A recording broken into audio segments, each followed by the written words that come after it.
Talking now about Black Friday. And Black Friday used to feel like a fun shopping holiday. The day we all raced for bargains and bragged about our deals. You remember that.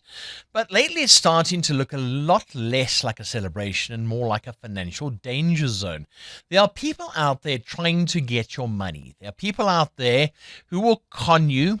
They will sell you something and you can't take it back because they've got that little no refund, no exchange on the door, that kind of thing. And you need to be made aware of this. Well, joining us is Sarah Nicholson she's the head of customer experience at Just Money. Hi, Sarah. Good morning. Good to have you on 702. Good morning. Thanks for having me. Why has Black Friday shifted from bargain hunting excitement to something experts now are calling a financial danger zone? What do we need to look out for? I think there's a number of factors that come into this. There's some psychological triggers that, it's become really, really popular, and it's tapping into it actually creates a sense of scarcity and urgency with limited time offers and fast selling items. So people are really feeling the pressure to purchase something. And that really then opens up the opportunities for scammers to actually take advantage of people's urgency and then come up with really clever ideas of ways to actually steal our hard-earned cash.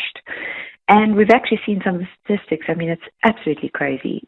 Globally, Black Friday spending has actually reached a new high of $74.4 billion in just 24 hours. And that's a 5% rise in spending from 2020 to 24.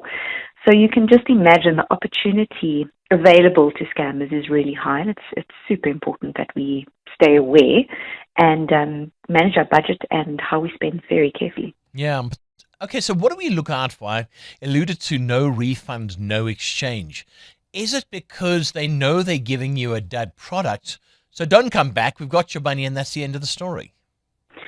Definitely. I think there's a number of things that one needs to look out for. And there's one, trust your gut. Really, if the deal is too good to be true, please listen to it and go and double check it. But I think often what scammers are doing is they're setting up websites that look a lot like a well-known retailer.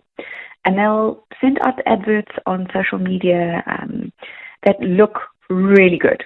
It looks like this product that you know is quite expensive is now available at a phenomenal price.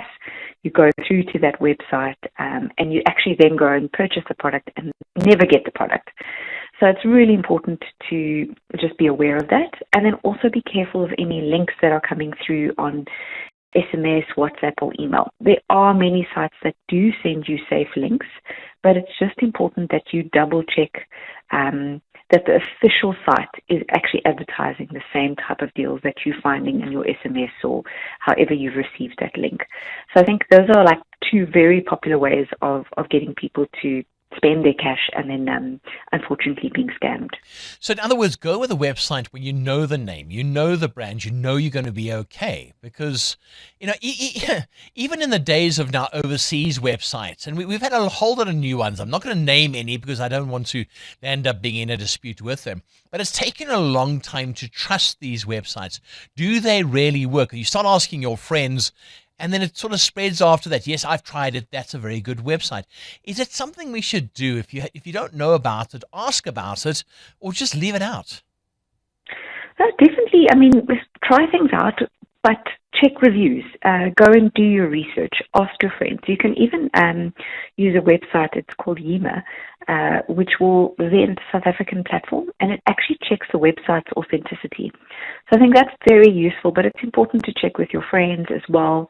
And if it's something that makes you feel like something is slightly off, again, like you've given hints and said, if they don't give a return, if the spelling is slightly off, if the images look a little bit strange, then be aware and go and do your research before going and making a purchase. And then also make sure that they're using what we call proper payment gateways. There's some well-known safe and secure payment platforms that we use in South Africa and even overseas.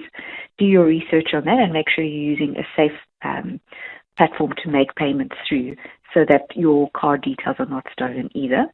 And then use a credit card rather than a debit card where possible, bearing in mind, manage your budget. But they do offer a little bit more protection for fraud detection. And if there are any issues, it's a bit easier to get your money back through that.